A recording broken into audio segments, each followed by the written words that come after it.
ஒரு விஷயத்தை மட்டும் ரொம்ப தெளிவாக புரிஞ்சுக்கோங்க. வரலாற்றிலேயே சட்டமன்றத்தில் நீங்கள் பார்த்தீங்கன்னாக்கா எலெக்ஷனில் ஜெயிச்சதுக்கு அப்புறம் சட்டமன்றத்துக்குள்ளே டைரெக்டாக சிஎம்மாக வந்த ஒரே ஆள் யாருனாக்கா தளபதி ஜோசப் விஜய் அவர்கள் தான். நீங்கள் 2 வருஷத்தில் கட்சி ஆரம்பித்த உடனே நீங்கள் உள்ளே வரும்போதே சிஎம்மாக வராருனாக்கா நீங்கள் ஏன் இந்த எல்லாரும் ஒரே அணியில் உட்காந்துருக்கீங்க? உங்களுக்கு புரியுதா? நல்லாட்சி நடக்கலை, 50 நாட்களுக்குள்ளே நல்லாட்சி நடக்கலை அப்படின்னு சொல்லி அவசரப்பட்டு பேசிட்டீங்களே. நீங்கள் நல்லாட்சி தொடர்ந்து செஞ்சுருந்தா நீங்கள் ஜெயிச்சிருந்துக்கலாமே. எம்ஜிஆர் இருக்கும் வரை எம்ஜிஆர் தானே இருந்தார். எம்ஜிஆர் இருக்கும் வரை எம்ஜிஆரே முதலமைச்சராக இருந்த பொழுது ஸ்டாலின் இருக்கும் வரை ஏன் ஸ்டாலினால் இருக்க முடியல? எடப்பாடியா இருக்கும் பொழுது ஏன் எடப்பாடியால் இருக்க முடியல? அது முடியாது அண்ணனால், அது விட்டுருங்க, வேறு சப்ஜெக்டு. சரி, இப்போது தம்பி இடுமாவன் கார்த்தி சொன்னார், தளபதி விஜய் அவர்கள் எதற்குமே பொறுப்பேற்க மாட்டாரு அப்படிங்கிறாரு. ஐயா, நீங்கள் படுதோல்வி அடைஞ்சு 4% வந்ததுக்கு தளபதி விஜய் அவர்கள் பொறுப்பேற்கிறார். நான் இப்போ சொல்கிறேன், டிக்ளேர் பண்ணுறேன், வச்சுக்கங்க. அதாவது வாய்க்கு வந்ததெல்லாம் பேசுறதுக்காக சும்மா ஏதோ டைம் பாஸ் ஆகுன்ற மாதிரிலாம் நீங்கள் பேசக்கூடாது. 50 நாட்களில் எவ்வளோ பெரிய மாற்றம்னாக்கா, அரசாங்க அலுவலகங்களில் லஞ்சம் வாங்க பயப்படுறான். உங்கள் ஆட்சியில் செய்ய முடிஞ்சா? லஞ்சம் வாங்கி வாங்கியே பழக்கப்பட்டு, லஞ்சம் கொடுத்து கொடுத்து ஒரு பக்கம் லஞ்சம் வாங்கி பழக்கப்பட்டது, இன்னொரு பக்கம் திருடியே பழக்கப்பட்ட நபர்கள் இன்றைக்கு சம்மன் அனுப்பிச்சவனே பார்த்தாக்கா சிங்கப்பூரில் சுற்றுலா போயிருக்காருன்னு பார்த்தா அங்கே போய் ஆஸ்பத்திரியில் படுத்துட்டு ஒருத்தர் போஸ்ட் கொடுக்குறாரு, ஏவா வேலுவான். என்னையானாக்கா நெஞ்சு வலி வந்து விட்டது. எப்போ அந்த நெஞ்சு வலி நாடகத்தை நாங்கள் இங்கேருந்து பார்க்குறோம். இதில் குதிரை பேரம்னு எங்களை வெக்கமில்லாமல் பேசுகிறீங்க. எப்பா, அவர்களை ஒரு நாள் கூட சிஎம் ஆக்கி விடக்கூடாதுன்றதற்காக தொடர்ச்சியாக நீங்கள் முயற்சி எடுத்திருக்கீங்க. இன்னைக்கு 10 பேர் அதுக்காக கைது செய்யப்பட்டிருக்காங்க. 180 கோடி வரைக்கும் பேரம் பேசிட்டு வெக்கம் இல்லாமல் நீ வந்து குதிரை பேரம் நீங்க பேசுறீங்க. எனக்கு ரொம்ப ஆச்சரியமா இருக்கு. 180 கோடி வரைக்கும் பேரம் பேசி இந்த ஆட்சியை கவிழ்ப்பதற்காக இன்றைக்கு 10 பேர் அரெஸ்ட் பண்ணிருக்கு. நீங்க எங்களை குதிரை பேரம் பேசியிருக்கிற. நல்வாய்ப்பாக நீ ஆட்சியை கவுத்திருந்தியோ மறுபடியும் எடப்பாடியும் தோத்திருப்பாரு, ஸ்டாலினும் தோத்திருப்ப. 234 தொகுதியில் உங்க 2 கட்சியும் ஜென்மத்துக்கு வந்திருக்காது. ஜென்மத்துக்கு வர்றதுக்கான வாய்ப்பே இருந்திருக்கிறது. அதாவது விஜயகாந்த் அடிச்சார் அடியில், தளபதியோட அண்ணன் விஜயகாந்த் அடிச்ச அடியில் எதிர்கட்சியாக தான் வரல, தளபதி அடிச்சாரு, எம்எல்ஏவா கூட வரல ஒருத்தர் குளத்தூரில். அவர் பேர் ஸ்டாலின் அவர்கள். நீங்கள் 2 பேரை சேர்ந்துக்கிட்டு இங்கே வந்து உட்காந்துக்கிட்டு எவ்வளவு கதை. தாவைக்காவில் மாற்றமே ஏற்படவில்லை. என்ன மாற்றம் ஏற்படலை? ஐயா, முகம் தெரியாத, முகவரி தெரியாத, கருப்பா நிறப்பான்னு தெரியாது, என்ன சாதின்னு தெரியாது, காசு கொடுக்கலையா? உங்களை மாதிரி சாராயம் கோட்ரு பிரியாணி கொடுக்கலையா? தளபதி என்ற ஒற்றை பேருக்காக இன்னைக்கு அத்தனை பேர் எம்எல்ஏவா உள்ள உட்கார்ந்துருக்கிறாங்க. தளபதி விஜய் அவர்கள் சொன்னாரு, சாமானிய மனிதர்கள் நீங்கள் அரசியலுக்குள்ள வாங்கன்னு சொன்னாரு.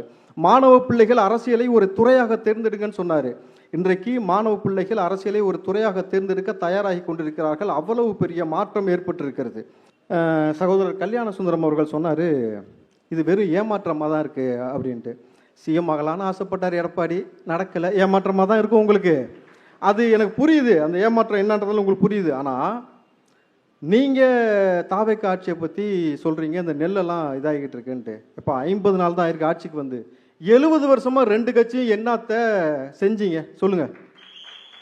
ஒரு நெல்லை பதப்படுத்துவதற்கு குடோனை உருவாக்குறதுக்கு 200 கோடி ரூபாயை கொண்டு போய் கார் ரேஸ் நடத்துறதுக்கு அவங்களுக்கு கார் ரேஸ் நடத்துகிறாங்க. இங்கே அதுவும் எப்படி ஊருக்குள்ளே ட்ராக்கு, அதாவது ட்ராக்ல ஓட வேண்டிய ஃபார்முலா கார் ரேஸுக்கு நல்லா இருக்க ரோடை பேத்துப்பிட்டு உதயநிதி ஆசைப்பட்டான்றதுக்காக 200 கோடியை போட்டு கார் ரேஸ் நடத்துனீங்களே. எவ்வளோ லாபம் வந்துச்சு இது வரைக்கும்? அதனால் இல்லை, எவ்வளோ லாபம் வந்துச்சு? லாபம் வரும்னு வேறு சொன்னாங்க. எங்கே லாபம் வந்துச்சுன்னு எனக்கு தெரியும். அதாவது இன்றைக்கி 2 பேருக்கு தான் போட்டியே. ஒன்று அழுவினிக்கும், இன்னொன்று புழுவினிக்கும். ஒவ்வொரு மண்டபமாக தேடி தேடி போய் அழுகுது அழுவினி. அவன் மண்டபத்து வெளியில் போர்டு வைக்கிறான், எப்பா கல்யாண வீட்டுக்கு வந்தால் கல்யாணத்தை மட்டும் பேசி ஒப்பாரி வைக்காதான் போர்டு வச்சுக்கிட்டு இருக்கிறான். இன்னொன்று புழுவினி சொல்கிற பொய்யெல்லாம் பார்த்தோன்னா, ஐயோ புக்கு போட்டால் கூட எத்தனை புக்கு போடுறதுன்னு தெரியல. என் ஃபோட்டோ ஒருத்தன் இராணுவத்தில் இருக்கும்போது துப்பாக்கியில் ஒட்டிட்டான். எப்படியே துப்பாக்கியில் ஒட்டிட்டானா, உடனே அவனை ஜெயிலில் போட்டாங்களாம். அப்புறம் திருப்பி 2 மாதம் கழிச்சு வெளியே வந்தானா, மறுபடியும் துப்பாக்கியில் ஓட்டினானா. ஏய், என்ன அதெல்லாம்? எனக்கு சத்தியமாக சொல்கிறேன், அரசியலில் எவ்வளவு பெரிய மாற்றம் நடந்திருக்குன்னா, இந்த மாதிரி கதை சொல்லிக்கிட்டும் ஒப்பாரி வச்சுக்கிட்டும் திருட்டுத்தனம் பண்ணவங்க எல்லாத்தையும் ஒட்டுமொத்தமாக தளபதின்ற ஆளை அடித்து வெளியே தள்ளியிருக்கு. இது மாற்றம் இல்லையா? இல்லை, இது மாற்றம் இல்லையான்னு கேட்குறேன். நீங்கள் இல்லை, அமைச்சர்கள்லாம் வேலை செய்யாமல் ரீல்ஸ் மட்டும் தான் போட்டுக்கிட்டு இருக்கிறாங்க அப்படின்னு கேட்குறாங்க, என்ன சொல்கிறீங்க? அப்போ தொடர்ச்சியாக அவங்க ரீல்ஸ் தான் பார்த்துக்கிட்டு இருக்காங்க, அப்படி தானே? இவங்களும் வேலை செய்யலை. ஐயா, துப்பாக்கியில் சுட்டதை டிவியில் பார்த்தான் தெரிஞ்சுக்கிட்டேன்னு ஒருத்தர் சொன்னார், ஞாபகம் இருக்கா உங்களுக்கு? ஞாபகம் இருக்கா? எப்படி தடுத்தீங்கன்னாக்கா, சனிக்கிழமை வந்து தளபதி அவர்கள் மக்களை சந்திப்பதற்கு வந்து அனுமதி தடை. இன்னைக்கு சனிக்கிழமை பனையூர் வந்து பாரு, எப்பா படையெடுத்து வந்துக்கிட்டே இருக்கிறாங்க.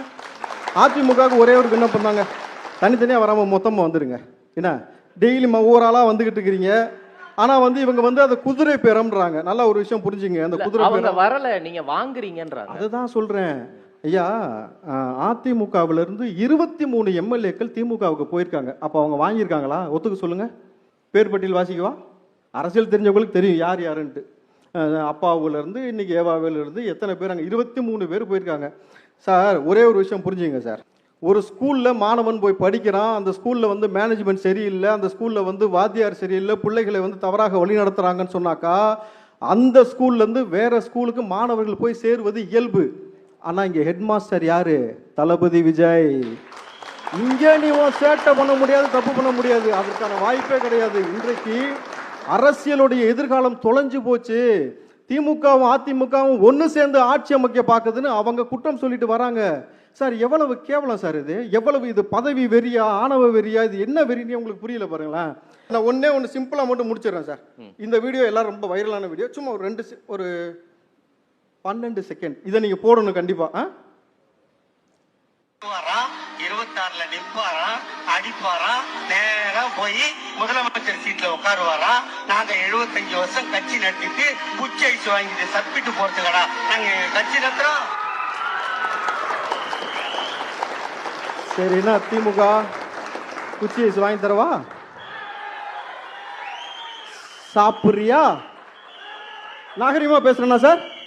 இல்லை, நான் நாகரிகமாக தான் பேசுவேன். ஏன்னா 75 வருஷம் கட்சி நேராக வருவாராம், சிஎம்மா இருப்பாராம், நாங்கள் குச்சி ஏசி வச்சு.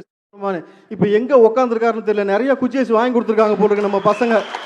ஆளை காணோம் சார், வெளியில் பார்க்க முடிஞ்சு சார். நீங்கள் மெரினால ஏர் ஷோ 5 பேர் கொண்டுட்டாங்க அப்படின்னு நான் குற்றம் சுமத்தினா ஒத்துப்பீங்களா? அந்த சாவுக்கு உதயநிதியும் முதலமைச்சராக முன்னாள் முதலமைச்சராக இருந்த ஸ்டாலின் அவர்கள் தான் பொறுப்பேற்கணும். அவங்க தான் கொண்டுட்டாங்க. நான் சொன்னா நீங்க ஒத்துப்பீங்களா? சொல்லுங்க சார். அன்னைக்கு மக்கள் அங்கிருந்து பீச்சில் இருந்து ரோட்டுக்கு வர்றதுக்கு 3 மணி நேரம் ஆயிருக்கு. ஆனா 5 பேர் செத்து போனதுக்கு அப்புறம் அவன் தகவல் என்ன, யார் என்னன்னு தெரியல. இது வரைக்கும் நீங்க அரசாங்கம் அவங்களுக்காக என்ன இருக்கீங்க? ஆனா கரூர்ல நீங்க செஞ்ச சதியினால என் மக்கள் இறந்து போன நபர்களுக்கு இன்றைக்கு வேலை தருவதற்காக முதலமைச்சர் தளபதி விஜய் அவர்கள் முடிவெடுத்திருக்கிறாரு. உனக்கு எனக்கு என்ன மாற்றணும் உனக்கு புரியுதா? தவறு நீ செஞ்சது. ஆனா அவர்களுடைய வாழ்வாதாரத்தை காப்பாற்றணும் தளபதி முயற்சி இருக்கிறாரு. எங்க அப்பன் குதிரைக்குள்ள மாட்டிப்போமோன்ட்டு கத்துற கதற கிடந்து உருள்ற கிடந்து இடுமாவனவன் கார்த்தி அவர்கள் தாவேக்காவை குறை சொல்வதற்கு மட்டுமே வந்திருக்கிறாங்க. சரி சார், பொதுவான ஒரு கேள்வி, நான் அவங்கள சொல்லலப்பா, பொதுவாக ஒரு கேள்வி.